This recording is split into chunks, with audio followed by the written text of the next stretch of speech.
Hi boys and girls. I'm going to show you how to make a pinch pot. These are two examples right here.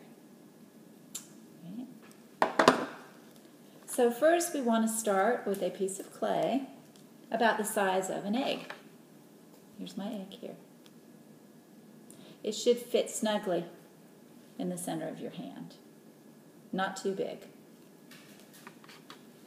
What you want to do is take that clay and smooth it around it so it's more of a ball or a spherical shape. You can do it with your fingers like I'm doing. I like you actually keeping it in your hands when you round it instead of trying to roll it on the mat, because I want you really to get a sense of how the clay feels. You don't have to worry about getting all of the little ridges and bumps out of it, just as long as it's fairly round like this. So what you want to do next is place it in the hand that you don't draw or write with. In my case, that's my left hand. And then you take your thumb of your other hand and gently press it into the center. When I say gently, I want you to press it with some pressure, but not so much that you go all the way through the other side. And when you hold it in your hand, you'll be able to feel that. So once you do that, you kind of have a donut shape like this. Then put it back in your hand that you don't write with, and take your hand that you pressed into the center with and make kind of like a crab claw. I like to put my 4 fingers together and keep my thumb open like this. And what we're going to do, we're going to go in, put the thumb back in the center hole, and we're going to use those other 4 fingers. We're going to press, I'm going to turn it this way so you can see, we're going to press this and your thumb together. And when I press this, it thins. It makes this a little bit thinner right here on the side. I'm going to put my thumb back in there. I'm going to press and turn. I'm rotating it with my thumb in the center. Press and turn. Press and turn. Press and turn. Once I've gone all the way around, can you see what's happening? It's starting to get a little bit taller.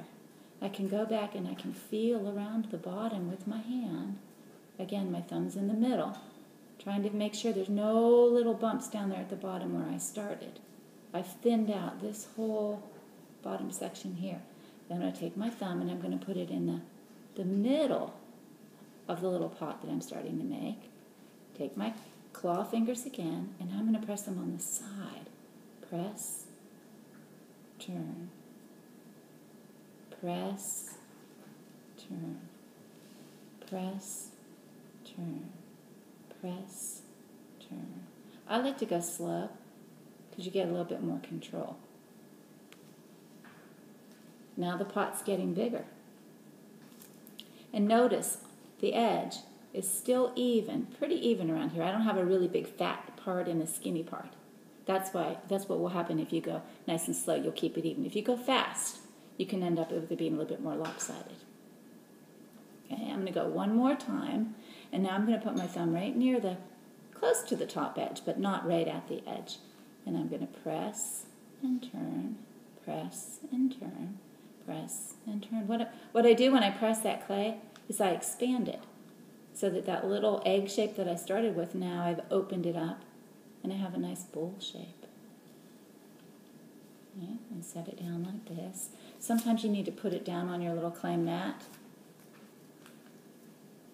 and press it down that way to give it a little bottom so it sits nicely. And there you go. Very simple. From there you can go ahead and work on it, and you can press tools into it to decorate, to give it patterns. And when it's dry, we'll talk about glazing and painting it later. There you go. Thank you.